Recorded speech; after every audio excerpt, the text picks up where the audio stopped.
advancing, and forceful men lay hold of it. For all the prophets and the law prophesied until John. And if you are willing to accept it, he is the Elijah who was to come. He who has ears, let him hear.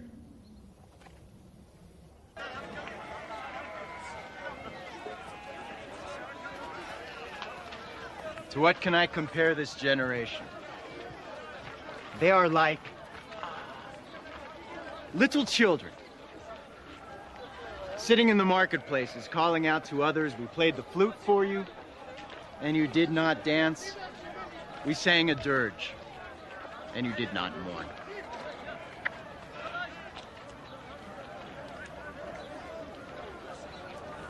For John came neither eating nor drinking, and they say, "He has a demon." The Son of Man came eating and drinking, and they say, "Here is a glutton and a drunkard, a friend of tax collectors and sinners."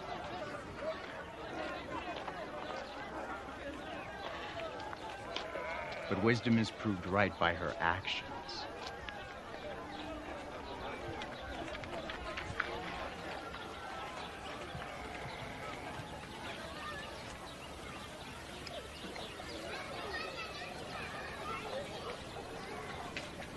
Then Jesus began to denounce the cities in which most of his miracles had been performed, because they did not repent. Woe to you, Chorazin! Woe to you, Bethsaida!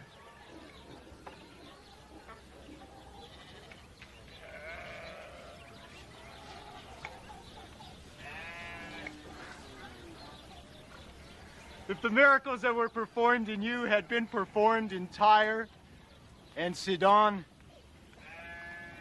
they would have repented long ago in sackcloth and ashes.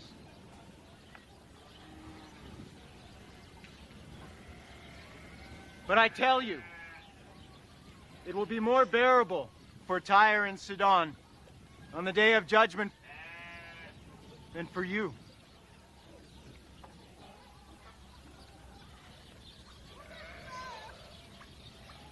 And you, Capernaum, will you be lifted up to the skies? No. You will go down to the depths. If the miracles that were performed in you had been performed in Sodom, it would have remained to this day.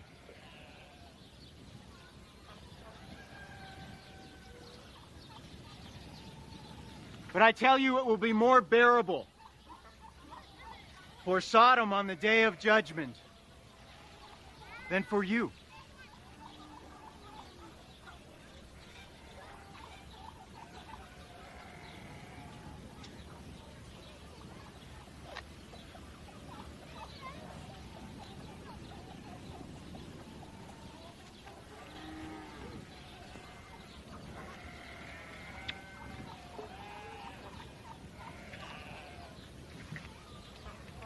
At that time, Jesus said, I praise you, Father, Lord of heaven and earth, because you've hidden these things from the wise and learned and revealed them to little children.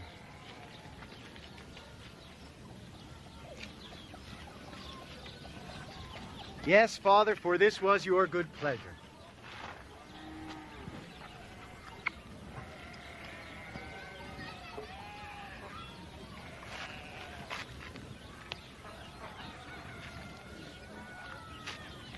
All things have been committed to me by my Father.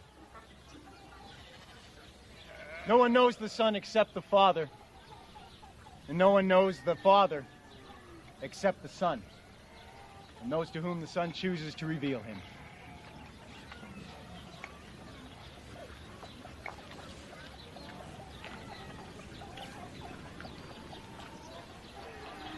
Come to me, all you who are weary and burdened, and I will give you rest. Take my yoke upon you and learn from me. For I am gentle and humble in heart, and you will find rest for your souls. For my yoke is easy, and my burden is light.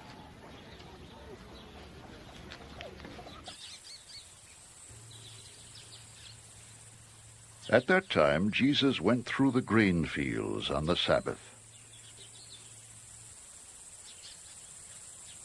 His disciples were hungry and began to pick some heads of grain and eat them.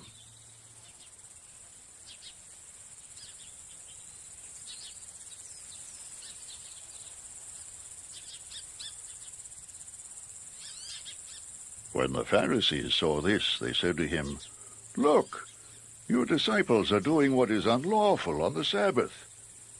He answered, "Haven't you read what David did when he and his companions were hungry?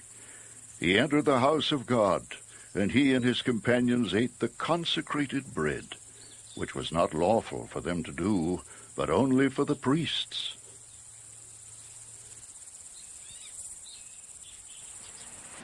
Or haven't you read in the law that on the Sabbath, the priests in the temple desecrate the day and yet are innocent? I tell you that one greater than the temple is here. If you had known what these words mean, "I desire mercy, not sacrifice," you would not have condemned the innocent.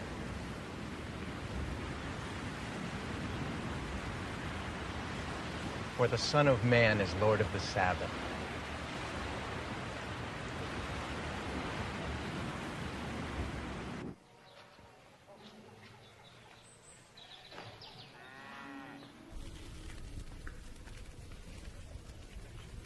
Going on from that place, he went into their synagogue, and a man with a shriveled hand was there. Looking for a reason to accuse Jesus, they asked him, "Is it lawful to heal on the Sabbath?"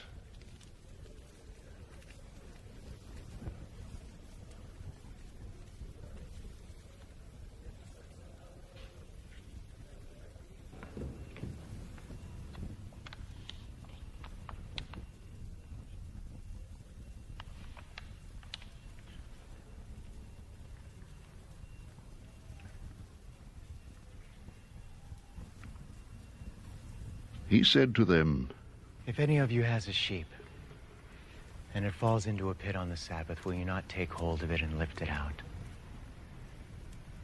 How much more valuable is a man than a sheep?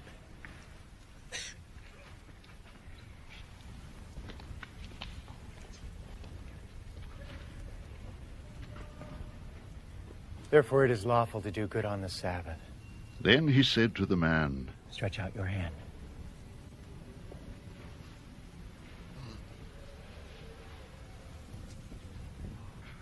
So he stretched it out, and it was completely restored, just as sound as the other. But the Pharisees went out and plotted how they might kill Jesus.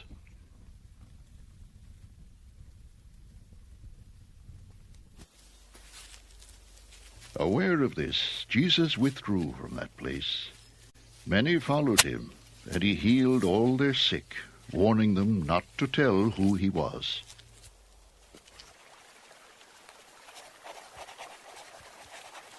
This was to fulfill what was spoken through the prophet Isaiah. "Here is my servant, whom I have chosen, the one I love, in whom I delight.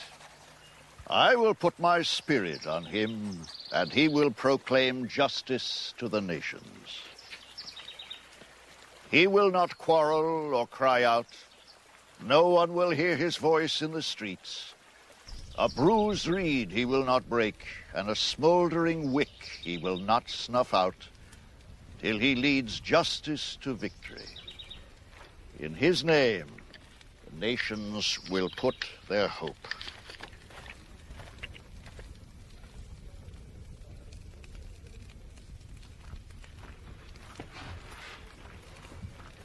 Then they brought him a demon-possessed man who was blind and mute.